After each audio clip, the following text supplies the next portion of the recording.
बिस्मिल्लाहिर्रहमानिर्रहीम। आज हम आपकी खिदमत में एक सबक आमोज अफसानवी किस्सा लेकर हाजिर हुए हैं। किस्सा है एक शख्स की सबसे छोटी बेटी का। छोटी बेटी अपने बाप का घर क्यों छोड़कर चली गई और किस तरह उसकी एक बादशाह से शादी हो गई।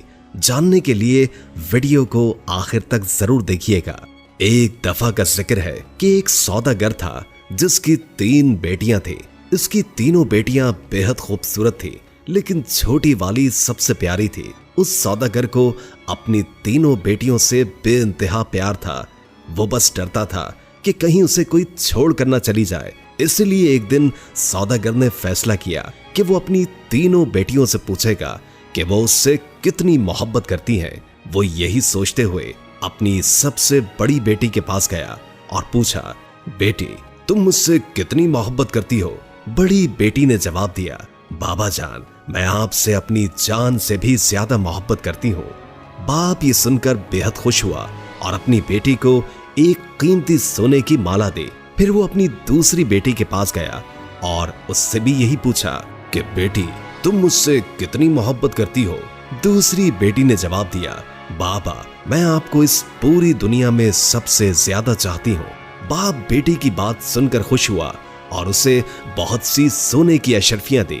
अब सौदागर अपनी सबसे छोटी बेटी के पास गया, बेटी तुम मुझसे कितनी मोहब्बत करती हो? सबसे छोटी बेटी ने जवाब दिया कि नमक के बराबर।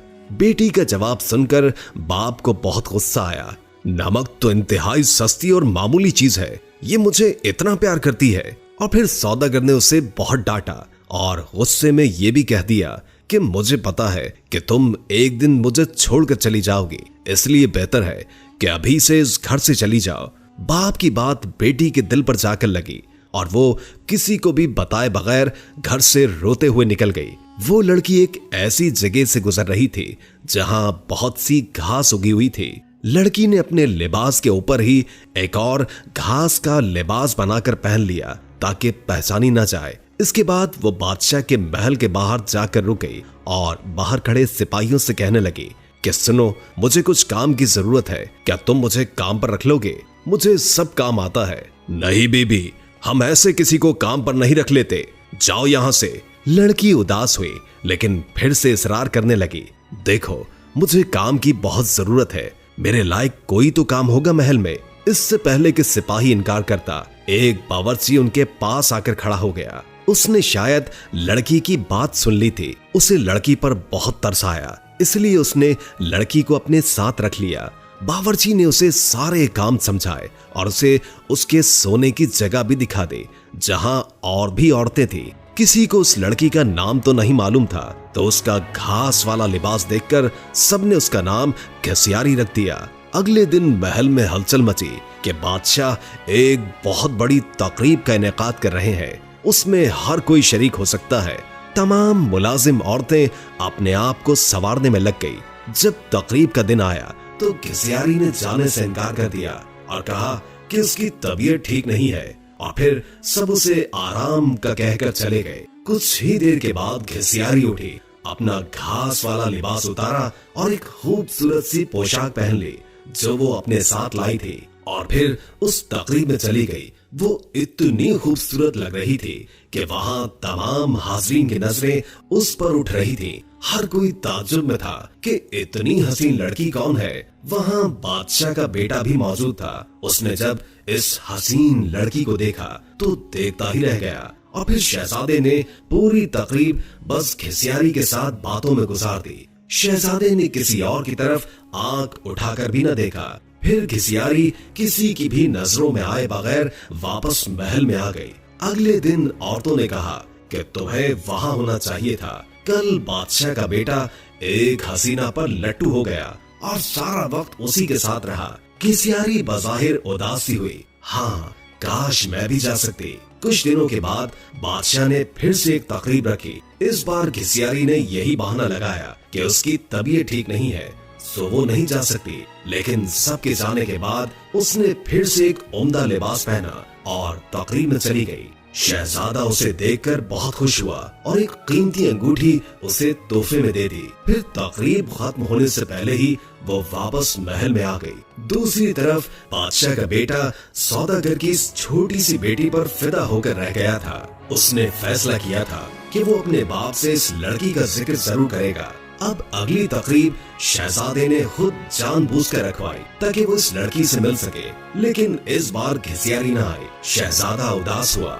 बादशाह को घिसियारी के बारे में कुछ भी मालूम नहीं था, इसलिए वो परेशान हो रहा था कि उसका पता कैसे और किससे करे। एक दिन शहजादे ने महल के मुलाजमों से सागूदाना बनाने की फरमाइश की। घिसियारी को जब ये पता चला तो उसने खुद सागूदाना बनाने की ख्वाहिश का इजहार किया। उसे इजाजत दे दी गई। घिसियारी ने सागूदाना बनाने के बाद वही कीमती अंगूठी जो शहजादे ने उसे दी थी सागूदाने में डाल दी।